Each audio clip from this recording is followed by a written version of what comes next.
ನಾನು ಬಹಳ ಚಿಕ್ಕ ವಯಸ್ಸಿನಿಂದಲೂ ಕೃಷಿ ಬಗ್ಗೆ ಬಹಳ ಆಸಕ್ತಿಯನ್ನು ಇಟ್ಕೊಂಡವ ನಾನು.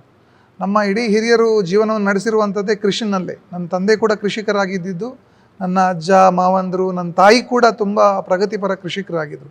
ನಾವು ಸಣ್ಣಂದಿರುವಾಗಲೇ ನಮ್ಮ ಮನೆಯಲ್ಲಿ ಸಾಕಷ್ಟು ಹಸುಗಳಿತ್ತು. ಒಂದು 5-6 ಜೊತೆ ಕೋಣಗಳು ಕೂಡ ನಮ್ಮ ಮನೇಲಿದ್ದು. ಹಾಗಾಗಿ ಈ ಹಸುಗಳ ಬಗ್ಗೆ, ಗೋವಿನ ಬಗ್ಗೆ ನನಗೆ ಬಹಳ ಸಣ್ಣ ವಯಸ್ಸಿನಲ್ಲೇ ಬಹಳಷ್ಟು ಪ್ರೀತಿ ಇತ್ತು. ನನಗೆ ಮನಸ್ಸಲ್ಲಿತ್ತು, ನಾನು ಒಂದು ಉದ್ಯೋಗವನ್ನು ನಾನು ಪ್ರಾರಂಭ ಮಾಡಿದಾಗ ಅಥವಾ ನಾನೊಂದು ವ್ಯವಹಾರವನ್ನು ಪ್ರಾರಂಭ ಮಾಡಿದಾಗ ನನ್ನ ಮನೆಯಲ್ಲಿ ಸಾಕಷ್ಟು ಗೋವುಗಳನ್ನು ನಾನು ಸಾಕಬೇಕು ಅಂತ ಇತ್ತು. ಆ ಹಿನ್ನೆಲೆಯಲ್ಲಿ ನಾನು ಒಂದು 10-6 ವರ್ಷಗಳ ಹಿಂದೆಯೇ, ಒಂದು 10-12 ವರ್ಷದ ಹಿಂದೆ ಇಲ್ಲಿ ತೋಟ ಮಾಡಿದಾಗಲೇ ನಾನು ಗೋಶಾಲೆಯನ್ನು ಪ್ರಾರಂಭ ಮಾಡಿದ್ದೇನೆ. ಸೊ ಇವಾಗ ನಮ್ಮ ಗೋಶಾಲೆಯಲ್ಲಿ ಸುಮಾರು 15ರಷ್ಟು ದೇಶಿ ಹಸುಗಳಿವೆ ಮತ್ತು ಒಂದು 10ಕ್ಕಿಂತಲೂ ಹೆಚ್ಚು ಕರುಗಳಿವೆ. ಇವತ್ತು ಒಂದು 25ಗಿಂತಲೂ ಹೆಚ್ಚು ದೇಶೀಯ ಹಸುಗಳಿರುವಂತಹ ಒಂದು ಗೋಶಾಲೆಯನ್ನು ನಾವು ನಡೆಸ್ತಾ ಇದ್ದೇವೆ. ಈ ಗೋಶಾಲೆಯಿಂದಾಗಿ ನಮ್ಮ ಇಡೀ ಈ ಪರಿಸರಕ್ಕೆ ದೊಡ್ಡ ಶಕ್ತಿ ಬಂದಿದೆ.